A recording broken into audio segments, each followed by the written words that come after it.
Guys आज हम पढ़ने वाले हैं 1 अप्रैल सन 2017 का पहली शिफ्ट का क्वेश्चन पेपर। सो पहला क्वेश्चन है the micro processor along with other component is fixed on a base called. Micro processor और दूसरे कंपोनेंट जिस बेस पर फिक्स्ड होते हैं उन्हें उसे क्या कहा जाता है। पहला है स्विच बोर्ड, दूसरा है मदरबोर्ड, तीसरा है प्लेटफॉर्म और चौथा है इंटरफेस कार्ड।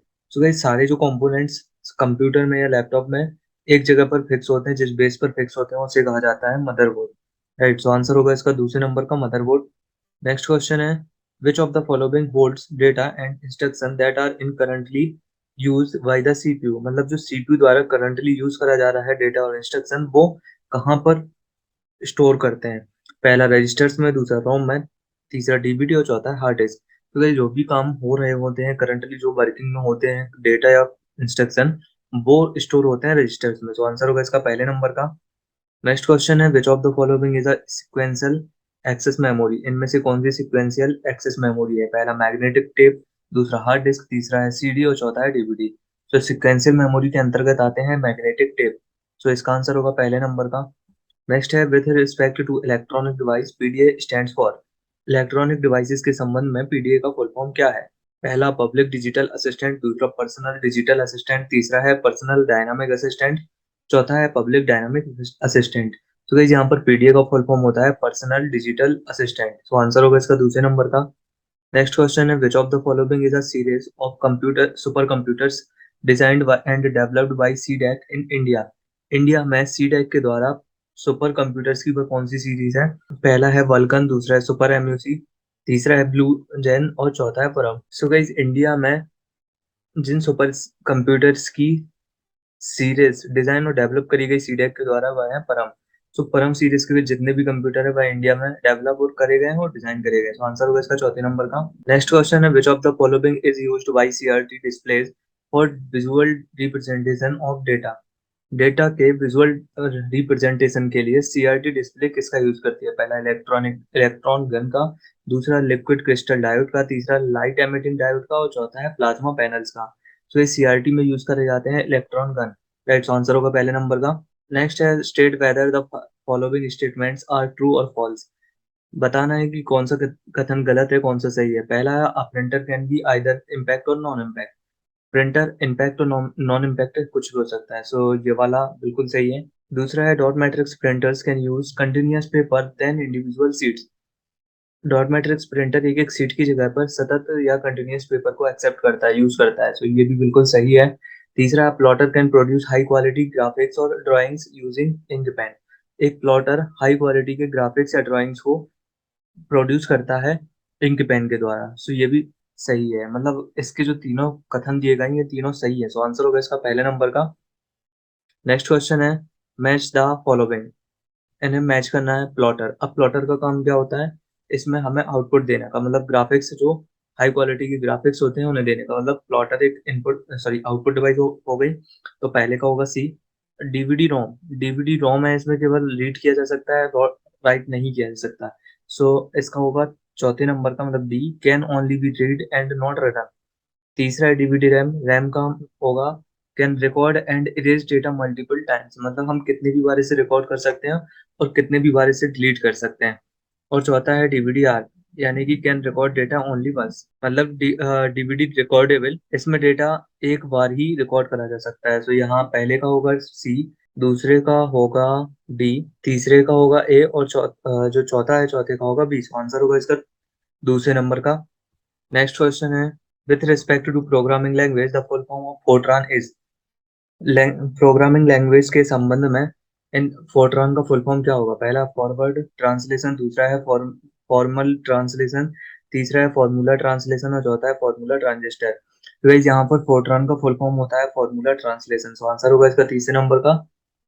नेक्स्ट क्वेश्चन है an antivirus is a blank software. Antivirus किस प्रकार का सॉफ्टवेयर है। System software, application software, utility software या फिर फर्मवेयर। तो इसे हमने पहले भी पढ़ा हुआ है कि जिन सॉफ्टवेयर्स को हम अपने कंप्यूटर में मैनेजमेंट के लिए रखते हैं वह कहलाते हैं यूटिलिटी सॉफ्टवेयर। और यहाँ एंटीवायरस भी एक मैनेजमेंट यानी कि वायरस से कंप्यूटर को बचाने का काम करने के लिए रखा जाता है, इसलिए आएगा यूटिलिटी सॉफ्टवेयर में। तो आंसर होगा इसका तीसरे नंबर का। Next है which of the following is used to organize data into columns and rows and allows users to insert formula for data analysis। इनमें से किसका यूज करा जाता है डेटा को रो और कॉलम में ऑर्गेनाइज करने के लिए, इसके अलावा फॉर्मूला डालकर डेटा को एनालिस्ट करने के लिए?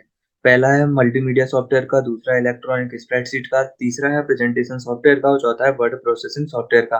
तो गाइस यहाँ पर डेटा रो और कॉलम के रूप में ऑर्गेनाइज करने और साथ ही फॉर्मूला का यूज करके इसे एनालाइज करने का काम करा जाता है इलेक्ट्रॉनिक स्प्रेडशीट में, यानी कि आंसर होगा इसका दूसरे नंबर का। नेक्स्ट है which of the following is a freeware? इनमें से कौन सा फ्रीवेयर है? पहला एमएस ऑफिस, दूसरा एडोब्स एक्रोबैट रीडर, तीसरा है संसोरा रेस और चौथा है यूनिक्स। गाइस यहाँ पर फ्रीवेयर और है एडोब एक्रोबैट रीडर, आंसर होगा दूसरे नंबर का। नेक्स्ट क्वेश्चन है if a computer has two RAM chips of capacity 512 MB and 1 GB then the total memory capacity of the computer is? एक computer में दो रैम चिप लगी हुई है जिसमें एक की मेमोरी 512 एमबी है और दूसरे की है 1 जीबी। तो टोटल जो रैम की कैपेसिटी होगी वो कितनी होगी? पहला है 15,326 केबी, दूसरा है 1.25 जीबी, तीसरा है 1,536 एमबी और चौथा है 1,563 एमबी। तो गाइस यहाँ पर हमें सबसे पहले तो टोटल करना होगा, मतलब 512 एमबी और 1 जीबी को अगर हम एमबी में चेंज करते हैं सो 1,024 एमबी। राइट। सो जैसे यहाँ पर एक तो 512 एमबी ये हो गया और प्लस हो गया 1,024 एमबी। सो यहाँ हुआ 1,536, मतलब कि 1,536 एमबी। सो आंसर होगा इसका तीसरे नंबर का। नेक्स्ट क्वेश्चन है which of the following is equivalent to 128 kilobyte? मतलब 128 केबी के बराबर क्या होगा? पहला दो टू दी पावर 18 बाइट, दूसरा है टू दी पावर 6 किलोबाइट, तीसरा है टू दी पावर 2 मेगाबाइट और चौथा है टू दी पावर 20 बिट्स। तो गाइस यहाँ पर हमें सबसे पहले तो जो 128 किलोबाइट है इसे हमें चेंज करना होगा बिट बाइट वगैरह में। राइट। सो यहाँ जब हम इसे सॉल्व करते हैं, मतलब हम अगर इसे बिट्स में चेंज करेंगे, एक एक करके आप चेंज करिएगा, या फिर जो ऑप्शन है ऑप्शन से लेके भी आप कर सकते हैं। जैसे टू दी पावर 18 वाइट है, देन सबसे पहले तो आप 2 को 18 बार मल्टीप्लाई करेंगे तो तब आएगा ये वाइट में। अब हम उसे बाइट से किलोबाइट में चेंज करेंगे, अगर वो किलोबाइट में चेंज करने पर 128 किलोबाइट आ जाता है देन वह आंसर होगा। सो यहाँ पर मैं आंसर बता रहा हूँ आपको, इसका आंसर होगा टू दी पावर 20 बिट्स। जब हम टू दी पावर 20 बिट्स को किलोबाइट में चेंज करेंगे तो वह 128 किलोबाइट हो जाएगा। तो आंसर इसका होगा चौथे नंबर का। नेक्स्ट क्वेश्चन है the process of rebooting a computer through the menu option or the keystroke combination is called? जब भी कंप्यूटर को रिबूट करा जाता है किसी भी मेन्यू ऑप्शन से या फिर किसी भी की कॉम्बिनेशन से, देन इसका मतलब क्या है? पहला है डीफ्रेगमेंटेशन, दूसरा है हार्ड बूट, तीसरा है कोल्ड बूट और चौथा है वर्म बूट। तो जो क्वेश्चन में लिखा हुआ है कि की स्ट्रोक मतलब की कॉम्बिनेशन से या किसी मेन्यू के द्वारा, मतलब कंप्यूटर चालू है उसे हमें बंद करके दोबारा चालू करना है।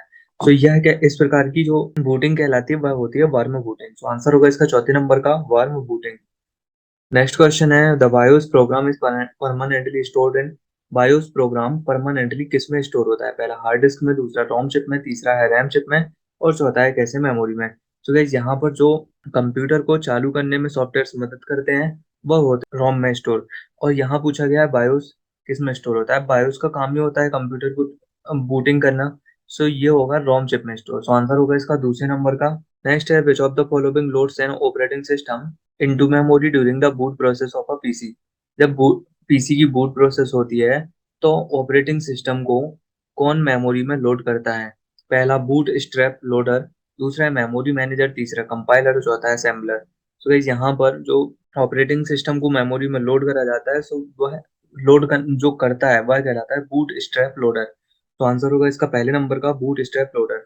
नेक्स्ट क्वेश्चन है executing CMD command through search program and files और रन ऑप्शन लॉन्चेस? जब भी हम रन कमांड या सर्च प्रोग्राम एंड फाइल्स में सीएमडी कमांड देते हैं तो इससे क्या ओपन होता है? पहला है रजिस्ट्री एडिटर, दूसरा है सिस्टम रीस्टोर, तीसरा है विंडोज कमांड प्रोसेसर और चौथा है सिस्टम बैकअप।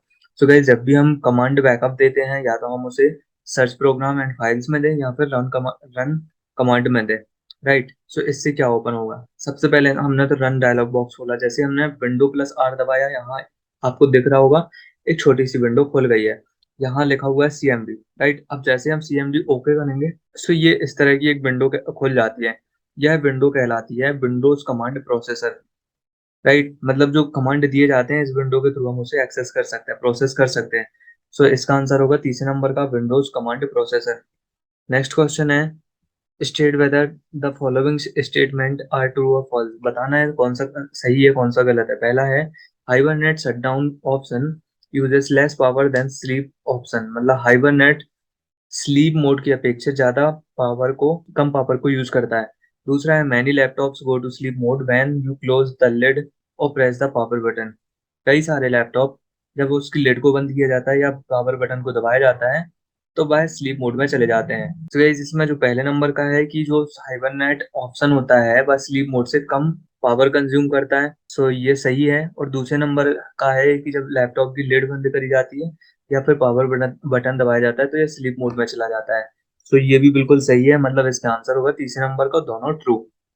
नेक्स्ट क्वेश्चन है the length of IPv4 address is blank bits whereas the length of IPv6 address is blank bits। तो ये हमने पहले क्वेश्चन पेपर में भी पढ़ा हुआ है कि IPv4 यानी कि इंटरनेट प्रोटोकॉल वर्जन 4 यह होता है 32 बिट्स का, और यहाँ पर IPv6 यानी इंटरनेट प्रोटोकॉल 6 इसमें होता है 128 बिट्स। राइट, सो आंसर होगा इसका पहले नंबर का 32 और 128। नेक्स्ट क्वेश्चन है which of the following statement about malware is false. इनमें से मेलवेयर के बारे में कौन सा संबंध या कौन सा कथन गलत है। पहला है malware is a malicious software, malware एक हानिकारक सॉफ्टवेयर है, ये बिल्कुल सही है। दूसरा है malware is a benign software, malware एक बिनाइन सॉफ्टवेयर है। तीसरा है malware damages computer resources without the users knowledge, malware होते हैं ये रिसोर्स को बिना यूजर्स के पता करे डैमेज कर देते हैं। और चौथा है मेलवेयर में steel important information from the affected system, मतलब कि मेलवेयर अफेक्टेड सिस्टम से डेटा चुरा सकते हैं। सो गाइस यहाँ पर जो मेलवेयर के बारे में कथन गलत है वह है दूसरे नंबर का, malware is a benign software. Right, so answer होगा इसका दूसरे नंबर का। नेक्स्ट क्वेश्चन है which of the following appears to be a useful software at first glance and damages the computer once it is installed, मतलब कि वह इनमें से कौन सा सॉफ्टवेयर है जो दिखता तो नॉर्मल है कि यूजफुल सॉफ्टवेयर है या नॉर्मल सॉफ्टवेयर है, पर इसे जब इंस्टॉल करा जाता है तो यह फिर कंप्यूटर के लिए हानिकारक हो जाता है। पहला है ट्रोजन, दूसरा है यूटिलिटी सॉफ्टवेयर, तीसरा है वायरस और चौथा है वॉर्म। तो गाइस यहाँ पर वॉर्म होते हैं जो कंप्यूटर में, मतलब हम अगर उसे नॉर्मल देखें तो वो सेफ ही दिखते हैं हमारे विंडोज के लिए, लेकिन अगर हम उसे कंप्यूटर में इंस्टॉल कर लेते हैं तब ये कंप्यूटर के लिए या लैपटॉप के लिए या कोई भी हमारी डिवाइस के लिए हानिकारक बन जाते हैं। सो आंसर होगा इसका पहले नंबर का ट्रोजन। नेक्स्ट क्वेश्चन है which of the following collect information about users without their knowledge and transmits this information in background to someone else, मतलब कि उपयोगकर्ता के बिना पता चले बगैर यूजर्स के पता चले बगैर उसके डेटा का ट्रांसमिशन की इंफॉर्मेशन अपने पास स्टोर कर लेना, ये किसका काम होता है। पहला वायरस का, दूसरा वॉर्म का, तीसरा है ट्रोजन का और चौथा है स्पाईवेयर का। तो इस यूजर को पता करे बगैर उसकी इंफॉर्मेशन को कलेक्ट करना ये काम होता है स्पाईवेयर का। राइट, सो आंसर होगा इसका चौथे नंबर का। नेक्स्ट क्वेश्चन है which of the following is the process of encoding messages in such a way that only authorised parties can access it, जब मैसेज को इस तरह से एनकोड करा जाता है कि केवल ऑथोराइज पार्टी ही इसे एक्सेस कर सके, सो इसको क्या कहा जाता है, इस प्रोसेस को क्या कहा जाता है। पहला है एनक्रिप्शन, दूसरा है कंप्रेशन, तीसरा है डिक्रिप्शन और चौथा है ट्रांसलेशन। सो इस प्रोसेस को, मतलब कि मैसेज को एनकोड करना ताकि कोई बीच का बंदा उसे पढ़ ना पाए, डायरेक्टली रिसीवर ही उसे पढ़े पाए, कहलाती है एनक्रिप्शन। राइट, सो इसका आंसर होगा पहले नंबर का। नेक्स्ट है एनक्रिप्टेड और encoded message is also known as, जो एनक्रिप्टेड या एनकोडेड मैसेज होता है उसे किस नाम से जाना जाता है। पहला प्लेन टेक्स्ट, दूसरा साइबर टेक्स्ट, तीसरा प्राइवेट की और चौथा है पब्लिक की। सो गाइस यहाँ पर जो भी एनकोडेड या एनक्रिप्टेड मैसेज होता है उसे कहा जाता है साइबर टेक्स्ट। तो आंसर होगा दूसरे नंबर का साइबर टेक्स्ट। नेक्स्ट क्वेश्चन है स्टेट वेदर ट्रू और फॉल्स, सही और गलत बताना है। पहला है in Windows default software installation directory cannot be changed, Windows में सॉफ्टवेयर इंस्टॉलेशन की डायरेक्टली को बदला नहीं जा सकता है। और दूसरा है strong password must contain only alphanumeric characters, एक स्ट्रॉन्ग पासवर्ड में अल्फा न्यूमेरिक कैरेक्टर्स होते हैं। तो गाइस यहाँ पर पहले नंबर का गलत है और दूसरे नंबर का भी गलत हो। राइट, सो इसका आंसर होगा तीसरे नंबर का, दोनों फॉल्स। नेक्स्ट क्वेश्चन है with respect to file management HPFS stands for, file management के संबंध में HPFS का फुल फॉर्म क्या है। पहला हैवी पावर फाइल सिस्टम, दूसरा हाई परफॉर्मेंस फाइल सिस्टम, तीसरा हाई परफॉर्मेंस फोल्डर सिस्टम और चौथा है हैवी पावर फोल्डर सिस्टम। तो गाइस यहाँ पर HPFS का फुल फॉर्म होता है हाई परफॉर्मेंस फाइल सिस्टम, तो आंसर होगा इसका दूसरे नंबर का। नेक्स्ट क्वेश्चन है in basic FAT file system a file और directory name can have up to a blank character extension. मतलब कि एफएटी फाइल सिस्टम में कितने कैरेक्टर का एक्सटेंशन हो सकता है? पहले 3, दूसरा 4, तीसरा है 5 और चौथा है 6। तो इस एफएटी फाइल सिस्टम में सिर्फ 3 अक्षरों का ही एक्सटेंशन हो सकता है। तो आंसर होगा इसका पहले नंबर का 3। नेक्स्ट है, in basic FAT file system which of the following special characters can be used in a file or directory name? FAT file system में किसी भी फाइल और डायरेक्टरी के नाम में कितने कैरेक्टर्स यूज करे जा सकते हैं? कौन सा कैरेक्टर स्पेशल कैरेक्टर यूज करा जा सकता है? पहला है ब्रैकेट, दूसरा स्लैश, तीसरा कोलन और चौथा है and. So guys, FAT file system में यदि कोई फाइल है और डायरेक्टरी है उसके नाम में हम एंड का यूज कर सकते हैं, राइट? तो आंसर होगा इसका चौथे नंबर का। नेक्स्ट क्वेश्चन है, which of the following DOS commands is used to copy multiple files or entire directory trees from one directory to another? DOS command कौन सी होगी जिससे कॉपी मल्टीपल फाइल या एंटायर डायरेक्टरी को हम copy कर सकते हैं? पहला है मूव, दूसरा है कॉपी, तीसरा है एक्स कॉपी और चौथा है डिस्क कॉपी। तो गाइस यहाँ पर डॉस कमांड अगर हम देना चाहें जिससे सारी फाइल कॉपी हो जाए, मतलब मल्टीपल फाइल्स कॉपी हो जाए या फिर एंटायर डायरेक्टरी कॉपी हो जाए, उसके लिए हम देते हैं एक्स कॉपी कमांड। तो आंसर होगा इसका तीसरे नंबर का। नेक्स्ट क्वेश्चन है, मैच द फॉलोइंग। हमें इन्हें मैच करना है। पहला है जिप, दूसरा पीडीएफ, तीसरा है एफएटी। जिप यानी कि यह एक आर्काइव फाइल होती है, तो पहले का होगा बी। दूसरा पीडीएफ, पीडीएफ का फुल फॉर्म होता है पोर्टेबल डॉक्यूमेंट फॉर्मेट। और तीसरा एफएटी, यह है एक फाइल सिस्टम। सो पहले का होगा बी, देन दूसरे का होगा सी और चौथे तीसरे का होगा ए। सो आंसर होगा इसका दूसरे नंबर का। नेक्स्ट क्वेश्चन है, स्टेट वेदर ट्रू और फॉल्स। यहाँ हमें सही और गलत बताना है। A file can not be copied more than 3 time. एक फाइल को 3 बार से अधिक कॉपी नहीं करा जा सकता है। और दूसरा है, copy and move commands can be used interchangeably as they perform similar task. Copy और मूव कमांड होती है उसे इंटरचेंजेबली चेंज करा जा सकता है, यूज करा जा सकता है, क्योंकि उनका काम एक जैसा होता है। सो गाइस, इसके दोनों कथन गलत होंगे। सो आंसर होगा इसका चौथे नंबर का दोनों फॉल्स। नेक्स्ट क्वेश्चन है, which of the following is not a valid application of MS Word. इनमें से कौन सा एमएस वर्ड का वैलिड यूज नहीं है? पहला है क्रिएशन ऑफ डॉक्यूमेंट, मतलब डॉक्यूमेंट को क्रिएट करना। दूसरा है creation of personalised letter for a large number of people, मतलब एक पर्सनलाइज्ड लेटर को तैयार करना बहुत सारे लोगों के लिए। तीसरा है creation of computer aided design, मतलब सीएडी। और चौथा है creation of web pages. So guys, यहाँ पर एमएस वर्ड में सीएडी मतलब कि कंप्यूटर एडेड डिजाइन यूज नहीं करा जाता है, बाकी ये तीनों काम कर सकते हैं। सो इसे आप अपने पास नोट भी कर सकते हैं कि यदि कंप्यूटर के सॉरी एमएस वर्ड के कौन कौन से काम है या कौन कौन से एप्लीकेशंस है। सो इसमें आप जो तीनों हैं, फर्स्ट सेकंड और फोर्थ, उसे लिख सकते हैं। बल्कि थर्ड नंबर का है कि इसमें सीएडी यूज नहीं करा जा सकता। सो आंसर होगा इसमें तीसरे नंबर का। नेक्स्ट क्वेश्चन है, which of the following MS Word feature can be used to ensure that the binding does not exclude the text. MS Word में वह कौन सा फीचर होता है जिसमें कि बाइंडिंग करते टाइम पेज में जो टेक्स्ट लिखा हुआ है वह प्रभावित नहीं होता है? पहला है गटर मार्जिन, दूसरा है वर्ड रैप, तीसरा है हाइपनेशन और चौथा है इंडेंटेशन। गटर मार्जिन करके एक मार्जिन होती है जिसको कर देने से पेज हमें जो व्यवस्थित चाहिए है वैसे ही लगेंगे, मतलब कि उसमें जो टेक्स्ट लिखा हुआ है वो कटेगा नहीं। तो यहाँ पे आंसर होगा इसका पहले नंबर का गटर मार्जिन। नेक्स्ट है, in MS Word an 18 point font size is equivalent to. मतलब कि एमएस वर्ड में 18 पॉइंट साइज किसके बराबर होगी? पहला 1 इंच की, दूसरा 1/2 इंच, तीसरा 1/4 इंच और चौथा है 1/6 इंच। तो गाइस, यहाँ पर 18 पॉइंट हमने पहले पढ़ा हुआ है 1 पॉइंट या 1 inch is equal to 72 point. जब 1 इंच में 72 पॉइंट्स होते हैं तो 18 पॉइंट्स में कितना होगा? तो गाइस, जैसे यहाँ पर लिखा हुआ है 18 पॉइंट, अब हमें चाहिए सबसे पहले तो हम देखते हैं जब 1 इंच होता है, 1 इंच इज इक्वल टू होता है 72 पॉइंट्स। अब यहाँ पर 1 inch is equal to 72 point, यदि हम 1 पॉइंट इज इक्वल टू लिखना चाहें तो हम यहाँ पर लिखेंगे 1/72 inch, right, is equal to 1 point. अब यहाँ क्वेश्चन में पूछा गया है 18 पॉइंट। 18 पॉइंट मतलब कि हम यहाँ करेंगे 18 डिवाइडेड बाई 72 इंच, राइट। सो इसका आएगा, हम इसे डिवाइड करेंगे तो इसका आंसर होगा 1/4 इंच, मतलब 18 point font size is equal to 1/4 inch. Next question है, which of the following automatically moves a word that is too long to fit on a line to the beginning of the next line.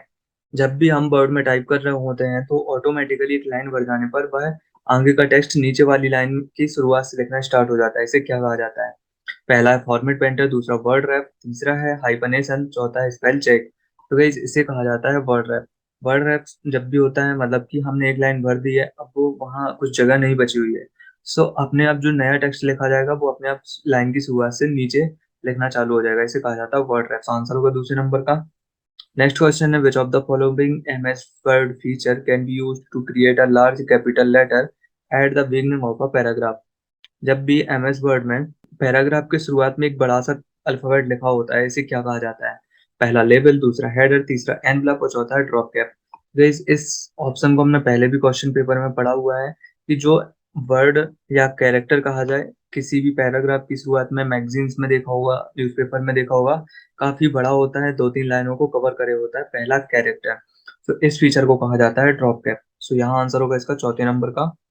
Next question है, list one और list two, यहाँ हमें match करना है control C, control plus X और control plus B.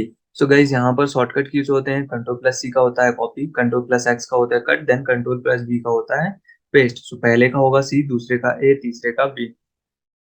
सो यहाँ पर option होंगे तीसरे, मतलब इसका आंसर होगा चौथे नंबर का। नेक्स्ट क्वेश्चन है, in M S Excel a workbook must have at least blank worksheet. मतलब कि अगर एक वर्कबुक है तो उनमें कम से कम कितनी वर्कशीट होनी ही चाहिए? पहला एक, दो, तीन या चार? तो guys, अगर एम एस एक्सेल में वर्कबुक एक बनी हुई है तो उसमें कम से कम एक वर्कशीट होना अनिवार्य है। सो आंसर होगा इसका पहले नंबर का। नेक्स्ट क्वेश्चन है, the default vertical alignment of text in M S Excel worksheet. मतलब कि एम एस एक्सेल वर्कशीट में टेक्स्ट का वर्टिकल अलाइनमेंट में कैसी अलाइन होती है? तो guys, जैसे कि यहाँ पर एक एम एस एक्सेल खुली हुई है, अगर हम इसमें कुछ भी टेक्स्ट लिखते हैं, सपोज मैंने अपना यहाँ नाम ही लिख दिया, अब आप यहाँ देख सकते हो कि ये जो टेक्स्ट है वर्टिकली किस साइड अलाइन हो रहा है? ये हो रहा है नीचे बॉक्स में, नीचे साइड। इसका आंसर होना चाहिए बॉटम। जब भी एम एस एक्सेल में हम कुछ भी लिखते हैं वर्कशीट में, तो वर्टिकल अलाइनमेंट जो टेक्स्ट की होती है वह होती है बॉटम साइड में। तो आंसर होगा इसका चौथे नंबर का। नेक्स्ट है, a small black square at the bottom right corner of a selected cell boundary is called. जो एक्टिव सेल में डार्क बॉर्डर बनी होती है उसमें नीचे एक छोटा सा स्क्वायर बना होता है, उसे क्या कहा जाता है? पहला टूल ट्रिप, दूसरा है ड्रॉप कैप, चौथा तीसरा है फिल हैंडल और चौथा है ऑटो सम। तो इस उस स्क्वायर को कहा जाता है फिल हैंडल। सो आंसर होगा इसका तीसरे नंबर का, राइट, फिल हैंडल।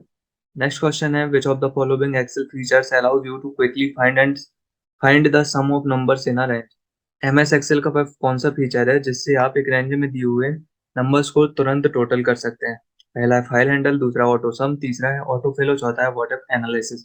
तो इस फीचर को कहा जाता है ऑटो सम। जब भी एक रेंज में कुछ नंबर्स दी हुई होती है तो उन्हें हमें जल्दी से टोटल करना हो तो उसे हम ऑटो सम फीचर से कर सकते हैं।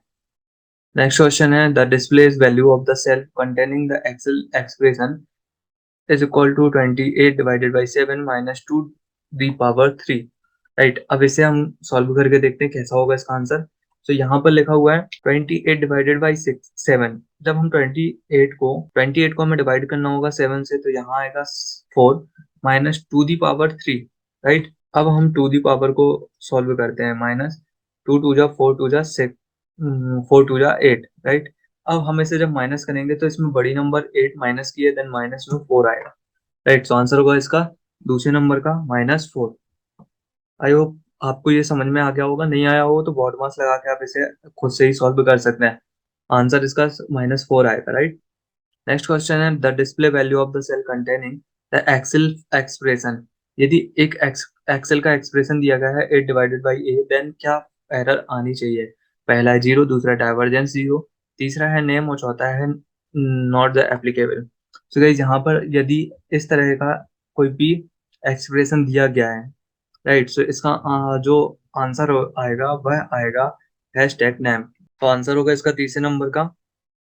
नेक्स्ट क्वेश्चन है, assuming the contents of the cell A1, A2, A3, A4 as 12, 13, B and 14 respectively, the value of the cell expression the cell function count A1 to A4। यहाँ पर एक cell दी गई है, मतलब 4 सेल दी गई हैं, उनके जो डेटा है वो भी दिया गया है। जैसे A1 is equal to 12, A2 में 13, बी A3 में बी और A4 में 14। देन अगर ये फॉर्मूला दिया गया है काउंट A1 से A4, तो इसका आंसर क्या आएगा? पहला 1, दूसरा है 2, तीसरा है 33 और चौथा है 3। तो गाइस यहाँ पर काउंट करना है जिन सेल्स में नंबर लिखी गई हैं। अगर A1 से A4 तक हम सारी सेल को सिलेक्टेड करेंगे और काउंट फॉर्मूला लगाएंगे, देन जिन जिन सेल्स में यहाँ पर नंबर होंगी वो काउंट होकर आ जाएंगी। सो यहाँ पर नंबर्स होंगी 12, 13, B और 14। सो यहाँ पर केवल 3 सेलों में नंबर्स होंगी। सो यहाँ आंसर आएगा इसका 3। राइट, अगर हम इसे चेंज कर देते हैं, बी की जगह नंबर लिख देंगे तो ये हो जाएगा 4। राइट, सो आंसर यहाँ पर होगा चौथे नंबर का 3। नेक्स्ट है the error value divergence zero represents that. जो डाइवर्जेंस जीरो एरर आती है, इसका मतलब क्या होता है? मतलब कि किसी भी नंबर को जीरो डेनोमिनेटर से या फिर किसी खाली सेल से डिवाइड करा गया है। सपोज कोई भी नंबर लिखी हुई है, मान के चलो 10 लिखा हुआ है, और उसे हम जीरो या फिर किसी खाली सेल से डिवाइड कर दें, राइट, तो यह डाइवर्जेंस जीरो एरर आती है। अब यहाँ पर हम देखेंगे इसमें कौन सा ऑप्शन लिखा हुआ है जो हम जो इसका आंसर होगा। पहला है the denominator of the division operations refers to a cell that contains either zero or is blank. दूसरा है the denominator of the division operation refers to a cell that contains a negative value. तीसरा है the numerator of the division operation refers to a cell that contains either zero or is blank. The numerator of the division operation refers to a cell that contains a negative value. तो guys यहाँ पर जो हमने अभी पढ़ा है कि अगर किसी भी सेल को जीरो या फिर ब्लैंक के सेल से डिवाइड कर दें तो उसका जो एरर आएगा वो डाइवर्जेंस जीरो आएगा। सो ये वाला सेंटेंस जो अभी मैंने बोला है वह लिखा हुआ है पहले नंबर के सेंटेंस में। सो आंसर होगा इसका पहले नंबर का। नेक्स्ट है which of the following is not a valid IP address class. इनमें से कौन सा वैलिड आईपी एड्रेस क्लास नहीं है? पहला क्लास बी, दूसरा class A, class B, class C. तो यहाँ पर अभी आईपी एड्रेस होते हैं वह 4 प्रकार के होते हैं, A B C D। Right, class B करके कोई भी आईपी एड्रेस नहीं होता है। सो आंसर होगा पहले नंबर का क्लास बी। नेक्स्ट क्वेश्चन है downloading is a process of to transfer data from blank computer to blank computer. अगर हम कुछ भी डाउनलोड कर रहे हैं तो इसका मतलब क्या होगा? मतलब कि हम रिमोट कंप्यूटर से अपने कंप्यूटर में डेटा को ला रहे हैं। राइट, सो यहाँ पर पहले नंबर का ऑप्शन दिख रहा होगा रिमोट टू लोकल। मतलब डाउनलोडिंग एक ऐसी प्रोसेस है जिसमें रिमोट कंप्यूटर से डेटा अपने कंप्यूटर या लोकल कंप्यूटर में लाया जाता है। सो आंसर होगा इसका पहले नंबर का। Next tab in which of the following network topologies each node is connected to a central node। मतलब कि इनमें से कौन सी नेटवर्क टोपोलॉजी है जिनमें हर एक नोड मतलब हर एक सिस्टम अपने मेन सिस्टम से जुड़ा होता है? पहला है मैश, दूसरा स्टार, तीसरा है रिंग और चौथा है बस। तो गाइस यहाँ पर स्टार टोपोलॉजी होती है जिसमें हर एक सिस्टम अपना मेन सिस्टम या मेन नोड से जुड़ा होता है। सो आंसर होगा इसका पहले नंबर का। नेक्स्ट है the Google search query sun star will search for the web page that contain.